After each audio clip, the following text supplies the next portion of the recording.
Did you? I don't know if you heard or watched the latest.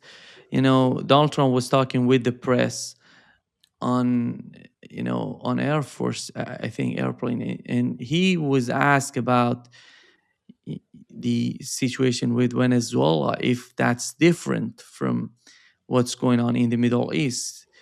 He somehow was saying that Iran should be prepared for the Hmm. attack. Oh yeah. He's watching what's going on in Iran, and if they, as they usually do, if they kill their people, I'm gonna go there and fight Iranian. Is he gonna send weapons? Is he gonna ask Israel to attack Iran, or he's gonna do it by himself? No, no, no. Israel, I believe. So let's go back over what's happened over the last week. A week ago today, at Mar-a-Lago, Bibi Netanyahu is meeting with Donald Trump. Uh, the day before that, on Sunday, you had this, and you can talk about this because you're in Iran, but the merchants in the central market, they locked down, they closed their shops. There was a protest that started, and the protest was against the inflation, which has been ravaging Iran. But it's the thing to remember is it's not like this inflation suddenly got worse a week ago. I mean, the inflation's been there all all along through at least the last 3 or 4 months, if not longer.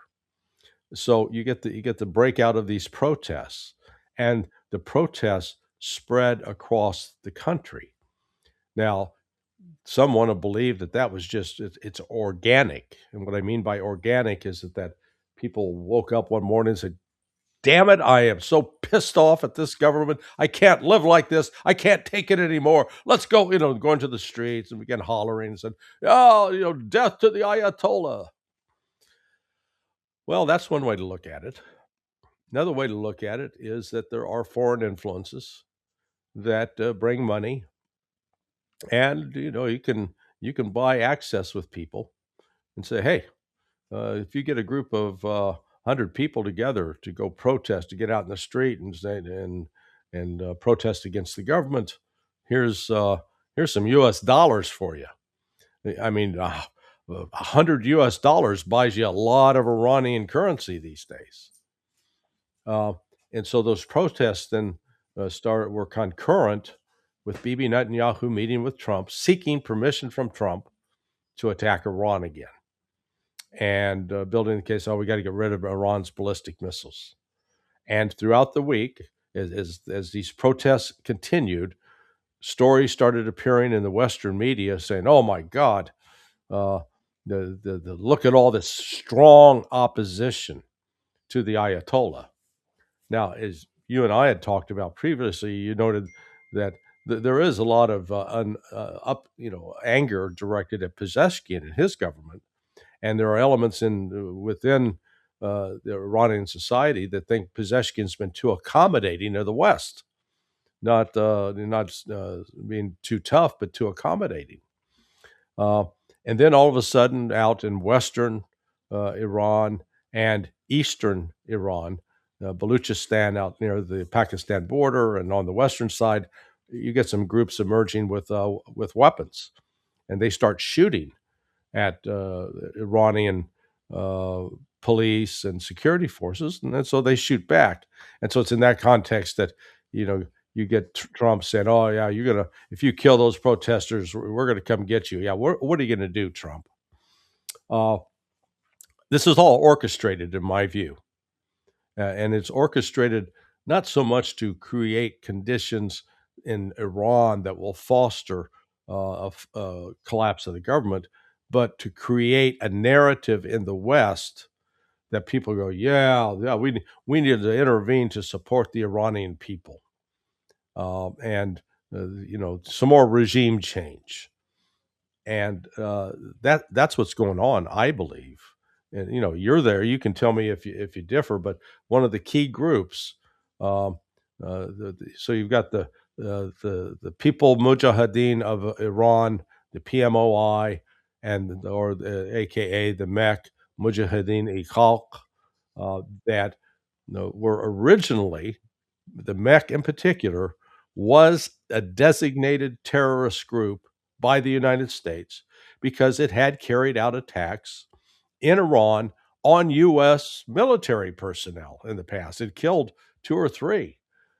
So the MEC was considered a terrorist organization until the U.S. invaded Iraq in 2003, rounded the MEC up, and then found, hey, we can use the MEC to attack Iran. And the MEC became a CIA asset. Mossad also got access to it. And MEC operatives in Iran, they've got family members and friends through their network. They were involved in the assassinations of at least six Iranian nuclear scientists back in like 2011, 2012. So that's what's going on right now. That the MEC is trying to prepare Iran for as part of this uh, Israeli preparation to attack. And this brings us back to Venezuela. That the same week, so on Monday, a week ago Monday, Trump's meeting with Bibi Netanyahu, the protests spread, and then there's this taking out Maduro. What was why? Well, if you're planning to attack Iran and you fear that the Iranians will shut down the Persian Gulf, they threatened to do so before, but they didn't. But if they do so, that's going to cut off the flow of oil. If you can have an alternative source in Venezuela, because it's got the largest, uh, you know, quantity in the world in terms of what's available to be extracted. Uh, that I think that is one of the aspects that's playing into this. So that's why we shouldn't view this what's going on in Venezuela as separate or independent of what's going on in Iran. And at the same time, you've had, as we talked about last week, you've had this move to push the propaganda that Venezuela has become a safe haven for Hezbollah and Hamas. So it's all uh, it's all stage managed. How far do they want to go in Latin America, Larry? Because Marco Rubio right now is talking about Cuba. Colombia is in the background. How far is this sort of this so-called Monroe Doctrine would advocate go to, I don't know if they want to come to Brazil, they want to go to Brazil as well, but what is the understanding on their part? Well, l- let's first clarify what the Monroe Doctrine is. The Monroe Doctrine is not the way it's been interpreted and talked about. In other words, that it gives the United States the right to control this hemisphere, and so we can determine who Colombia, Brazil, Peru, who they can associate with. And if we decide we don't like that foreign group, by God, they don't get to come in. That's not at all what the Monroe Doctrine was. Um, President James Monroe, in a speech to Congress back in 1823, um, it was called the Seventh Annual Address. And as part of that speech, he talked about, say, look, um, we got we, we got all these European colonial powers that have taken territory here throughout, primarily Portugal and Spain. They had taken territory throughout the Western Hemisphere. The Brits too they had territories in the Caribbean, and the French, Saint Croix. So uh, his point was, um, we're not going to interfere if one of these European countries has a territory here in this hemisphere. We're not going to interfere with them unless the people in that territory declare independence, want to free themselves, then we'll get involved. So this was all about restricting and limiting the influence of European colonial powers in the Western Hemisphere. Uh, and it was specifically uh, Monroe laid out non-interference. The United States was not going to interfere. So, for example, Mexico was a colony of Spain, and the United States did not intervene militarily in Mexico to throw the Spaniards out. The Mexicans did that themselves in 1810. But 36 years later, the United States, in violation of the Monroe Doctrine, provoked a war with Mexico in which we took Texas, New Mexico, Arizona, and parts of California from the Mexican, because previously that was the territory of Mexico. So this the way the Monroe Doctrine is now being interpreted is that the United States gets to be the final arbiter of which foreign countries can have relations with countries in Latin America. So they're going to use Brazil's relationship with China and Russia through BRICS to target Brazil, but it's going to be done through intelligence channels. It's not going to be overtly military. The United States does not have the military capability, despite Trump bragging about how great we are and how powerful we are. Uh, we just can't afford militarily to get in battles with the Mexicans, with the Colombians, with the Brazilians, and you see, even in the case of Venezuela, we don't have troops on the ground. We got in a surgical strike, killed some bodyguards, and got the hell out. Actually, he was ridiculous in Russia. He said, "Look at what we did in Venezuela." And Russia is for 4 years they're fighting Ukrainians. They've done nothing. Look at how powerful we are, and look at Russia. Yeah, It's amazing. yeah. Well, and look at the United States. United States has poured in all of this the supposedly amazing weaponry that would change the world, and it's failed. The what Trump has done here is, I think, finally awakened the Russians and the Chinese to the fact that the United States is crazy. They are dealing with someone who's clinically insane. He's not thinking rationally. It was certainly not interested in building a better world, one that's interested in dominating the world for our own purposes. I think that this is going to lead to a fundamental shift on the part of Russia from um, the tone with respect to dealing with Trump. Uh, it's not just this; it was the failed attempt to kill Putin, which again took place a week ago. You can't. If you look at these as like separate incidents, you're making a mistake. I think this is part of an integrated strategy, albeit short-sighted, to put Russia on notice, put China on notice, uh, to where the United States is trying to retain its dominant position in the world of international finance. And um, Maduro in this case, he's the sacrificial lamb. Again, I'm not trying to say he was a great guy, a great Democrat, and really improved the lives of his people. But we always like to come up with the villain. You create this villain. By God, he's worse than Hitler, and then therefore we justify taking him out. And does it really actually change anything? I mean, we did it to Manuel Noriega, we did it to Muammar Gaddafi, we did it to Saddam Hussein, uh, Milosevic, and the former Yugoslavia. This it really is. It's very much this Hollywood mentality of foreign affairs.